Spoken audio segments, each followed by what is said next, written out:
So nung binuksan ko na ang app ng Prima guys, ay ito agad ang introduction. Highest loan amount of 25,000 pesos. At kapag isang taon daw natin ito babayaran, ay magkakaroon lamang siya ng interest na 34.68%. Hi guys! Once again, this is Melvin and welcome back to my YouTube channel. Sa video pong ito ay i-review ko po sa inyo ang aking pag-apply sa Prima Loan na nag-o-offer ng malaking halaga at nag-o-offer din ng mababang interest sa ating first loan. Saksihan po nating lahat kung ang cash loan app na ito ay recommendable ba or hindi. Kaya sundan nyo lang po at tapusin ang video ito para malalaman po natin lahat kung ano po yung mga informasyon na kukunin nila sa atin at kung ano po yung mga valid ID na tatanggapin nila. Disclaimer lang po, hindi po ako nag-i-encourage sa inyo guys na dapat ba o di dapat applyan ang mga cash loan app na ginawan ko po ng mga reviews. Nasa inyo pa rin yan kung susugal po ba kayo sa pag-apply. At least alam nyo na po kung ano ang mga sistema ng mga ula na yan. So let's go! Bago po tayo magsisimula, kung di ka pa nakasubscribe sa aking YouTube channel, pakiclick mo yung subscribe button na nasa baba at pakihit ng notification bell para updated po kayo sa tuwing may mga reviews or mga honest experience akong i-upload sa aking channel.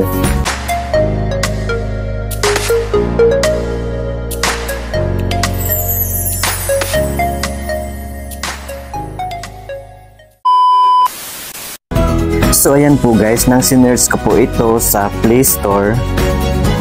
So ito po yung app ng Prima guys, Prima Loan Online Piso Lending. At ang provider po nito guys ay ang Prima Fintech Philippines Lending Corporation.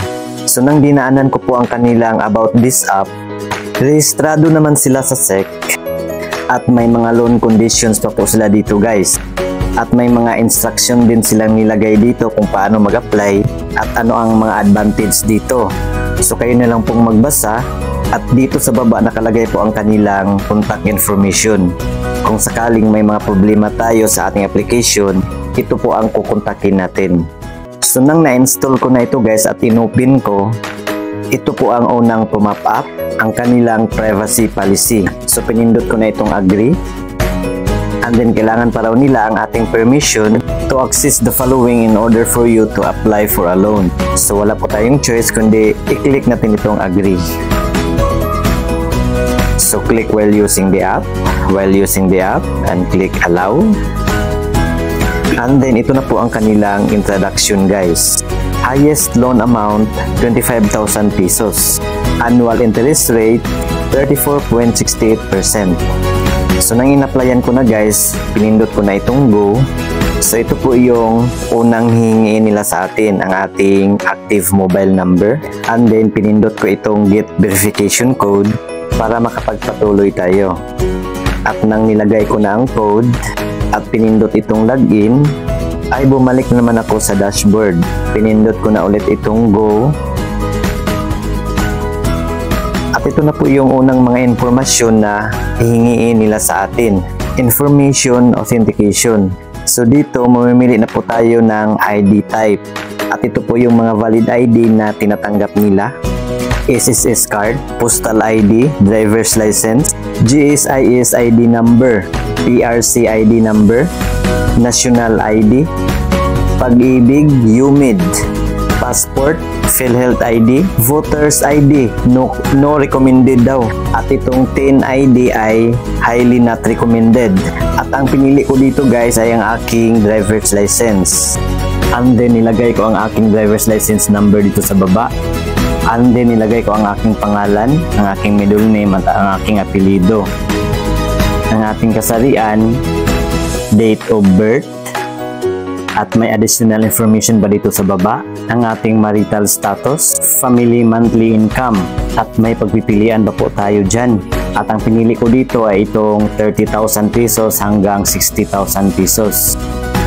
At hihingiin pa nila kung ilan ang ating mga anak, pero optional lang po yan. Ang ating highest education, at may mga pagpipilian din tayo dito. And then hihingiin din nila ang ating address, ang ating present address, at ilang taon na po tayong naninirahan sa ating tinitirhan. at may pagpipilian din tayo dito. At ang pinili ko dito ay itong more than 6 years. Next po ay ang ating housing status. Siyempre ang pipiliin natin dito ay itong own a house. Mas effective po kasi sa mga loan application kapag sariling bahay nyo ang tinitirhan natin ang ating ilagay. Hihingiin din po nila ang ating email address at ang ating Facebook account. Ang ating purpose of loan.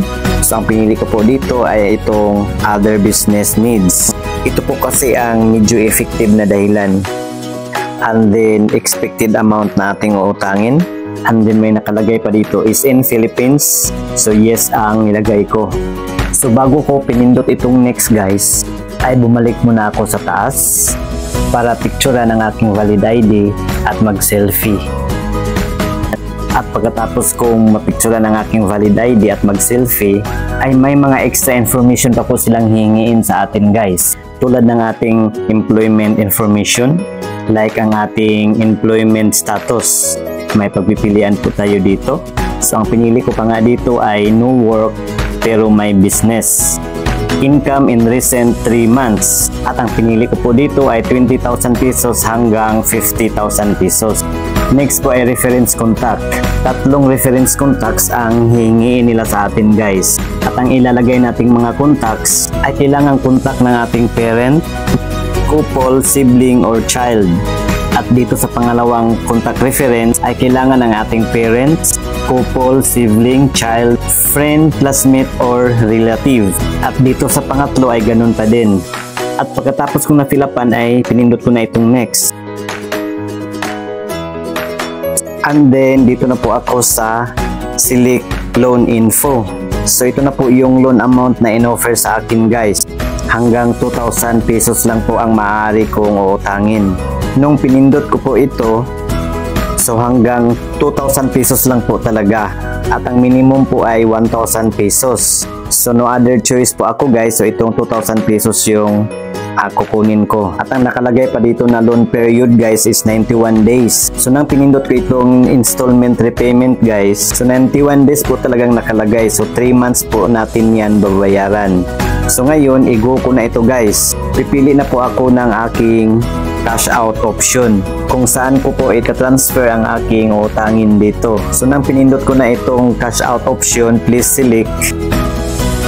At kapag bank ang ating pipiliin, ay ito po yung mga bangko na pwede nating pagtransfera ng ating pera na utangin na dito sa Prima Loan. So ito po yung mga bangko guys na pwede nating paglagyan ng ating inutang dito. At dahil gusto kong sa aking GCash account ang gagamitin ko, ay balik po ako doon sa cash out option.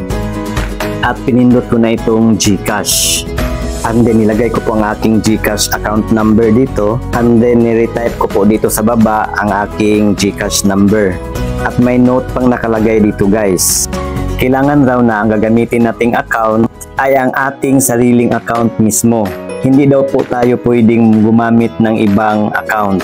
So yan po, nakalagay na po ang aking account name dito sa baba. At hihingiin pa nila ang ating email address. At ipaparetype pa natin ang ating email address. So nang pinindot ko na itong next, ay ito na po ang lumabas. Application confirmed. 1,300 pesos credited amount. At dito sa baba may nakalagay limit selected 2,000 pesos. Paid up service fee 700 pesos. So meaning to say guys, sa 2,000 pesos na niloan ko, ang matatanggap ko na lang po ay 1,300 pesos. Dahil binawasan dito ang 700 pesos na paid up service fee. Wow, ang galing. Ang galing sa deduction. 91 days nga ang nakalagay na loan term. Pero ang nakalagay na first installment due date ay 7 days from today lang po. Nako. At nang chinek ko po itong repayment amortization schedule guys, at ito po yun. Kailangan sa 7 days guys, ito po ang amount due natin. So kailangan nating bayaran na itong 1,126 pesos. Nako, almost fully paid na tayo dito ah. At sa second installment due date natin ay 7 days ulit. So kailangan na natin bayaran itong 615 pesos. At sa third installment due date ay 7 days pa rin. 144 pesos na lang ang ating babayaran. And the rest ay mga 2 digit na lang po ang ating babayaran. Tatlong tag 41 pesos at 39 pesos itong last due amount natin. Tag 7 days lang yung mga malalaking amount at itong 39 pesos ay pwede na nating bayaran sa pinakahuli. Ang ending niyan guys ay i-waive na nila yung 39 pesos kapag good payer tayo. Alam na des. So ngayon, balik po tayo doon sa application confirm. At ayan po, nakaready na po ang ating GCash. At may nakalagay pa dito, total amount due is 2,047 pesos. At may total interest due pa na 47 pesos. Nominal interest rate, 0.03%. Iwan ko nga sa inyo. Effective daily rate, 0.41%. Effective monthly rate is 12.31%. At kapag mag-overdue pa daw tayo guys, ay may penalty na 1% per day. Ay nako sa inyo. So tinuloy ko talaga ito guys. Pinindot ko na itong face recognition. Nag-selfie ulit ako. For recognition daw eh. And then pag pindot ko nitong next, kailangan pa palang pindutin itong may maliit na bilog para sa loan agreement. And then pag click ko nitong next guys, loan application submitted successfully. You may receive a contact from our credit analysis team via phone call or SMS within an hour. Wala namang tumawag guys at wala ring nag-text. Paasa din ito eh. At nang bumalik ako sa dashboard guys, ito po yung nakalagay. You have an ongoing loan. At approving pa po ang nakalagay guys. At nang pinindot ko itong refresh na sa taas guys, doon ko pa nalaman na rejected pala ang aking application. At ayan po, may nakalagay na po na approved, failed. So nagtry po ako ng mag-submit ng appeal guys. Pinindot ko itong appeal. At ang nilagay ko po sa aking appeal guys ay bakit hindi nila ako in-approve na kumpleto naman yung information na binigay ko sa kanila. So hanggang ngayon naghihintay pa rin ako sa response nila. Paasa yata ang cash loan app na ito. Pero magre-reapply pa din ako nito guys. I-update ko lang po kayo soon. So yun naman po guys, paki-like na lang po sa video ito kung nagustuhan nyo at paki-share na rin sa iba para may idea din po sila. At para sa iba pa pong mga katanungan, pakisulat lang po inyong mga tanong dyan po sa comment section sa baba. So yun naman po guys, maraming salamat sa panonood. See you again sa next kong video na i-upload. Goodbye. God bless.